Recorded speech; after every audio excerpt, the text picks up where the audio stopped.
ஹார்ட்டுக்கு போகிற ரத்த குழாய்க்கெல்லாம் உள்ள ரத்த ஓட்டம் எப்படி போகுது அப்படின்னு பார்க்கறதுக்கு இது கேத் லேப்னு பேர். இது வந்து ஒரு திடீர்னு ஒருத்தர் செஸ்ட் பெயினோட வராங்க. அது செஸ்ட் பெயினில் வந்து ஹார்ட்டில் பிளாக் இருக்கா இல்லையா அப்படின்னு. நார்மலாக இசிஜி எடுப்பாங்க. இசிஜி எடுத்து ஹார்ட் அட்டாக் இருக்குன்னு சொல்லுவாங்க.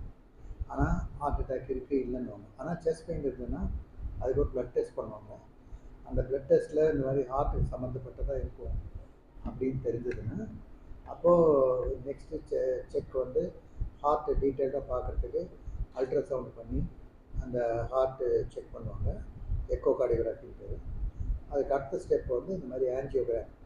அது வந்து ஆன்ஜியோகிராம் கையில் ஒரு சின்ன டியூப் போட்டு அது ஹார்ட் வரைக்கும் போட்டு அதில் ஒரு மருந்து இன்ஜெக்ட் பண்ணுவாங்க. அந்த இன்ஜெக்ட் பண்ணுறதுல அந்த ஹார்ட்டுக்கு போகிற ரத்த குழாயெல்லாம் நல்லா தெரியும்.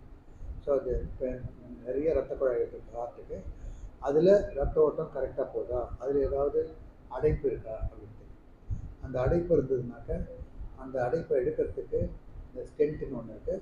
அந்த ஸ்டென்ட்டை போட்டு அந்த அடைப்பை எடுப்பாங்க. இதுதான் இந்த ப்ரொசீஜர். எக்ஸ்பென்ஸா? இப்போ வெறும் ஆன்ஜியோகிராம் ஒன்லி பண்ணணும் அப்படின்னாக்க இது வந்து அரௌண்ட் 15,000 rupees ஆகும். அரௌண்ட் 15,000 rupees ஆகும். இப்போ வந்து அந்த ஆன்ஜியோபிளாஸ்டி அப்படின்னு, அதாவது அது உள்ள ஸ்டென்ட் போடுற மாதிரி இருந்தாக்க அந்த ஸ்டென்ட்டுடைய காஸ்ட்டு வேறு வேறு கம்பெனியில் இருக்குது. ரொம்ப காஸ்ட்லி ஸ்டென்ட் இருக்குது, கொஞ்சம் காஸ்ட் கம்மி ஸ்டென்ட் இருக்குது. ஸோ அந்த நல்ல குவாலிட்டி ஸ்டென்ட் வேணும்னா காஸ்ட் ஸ்டென்ட் வேணும்னா அது கிட்டத்தட்ட அந்த ஸ்டென்ட் காஸ்ட்டே கிட்ட ஒரு 40,000 ரூபாய் அப்படி ஆகிடும். ஸோ ஓவரால் ப்ரொசீஜர் பார்த்தீங்கன்னா அரௌண்ட் 1.5 to 1.6 lakhs. இது காப்பீடு திட்டம். காப்பீடு திட்டம் வந்து இப்போ என்ன பண்ணோம்னா, இப்போ எங்கள் ஹாஸ்பிட்டலுக்கு வந்து காப்பீடு திட்டம் ஆல்ரெடி பண்ணிட்டு இருக்கோம். மீதி எல்லாத்தையும் இப்போ கிட்னிக்கு சர்ஜரிக்கு அதுக்கெல்லாம் பண்ணிட்டு இருக்கோம். பட் இதுக்கு புதுசாக காப்பீடு திட்டத்தில் நம்ம என்ரோல் பண்ணணும். அதுக்கு அந்த ப்ராசஸுக்கு தான் பண்ணிட்டு இருக்கோம். ஏன்னாக்கா அது ஹார்ட்டுக்குன்னு இன்னொரு கிரேடு இருக்குது.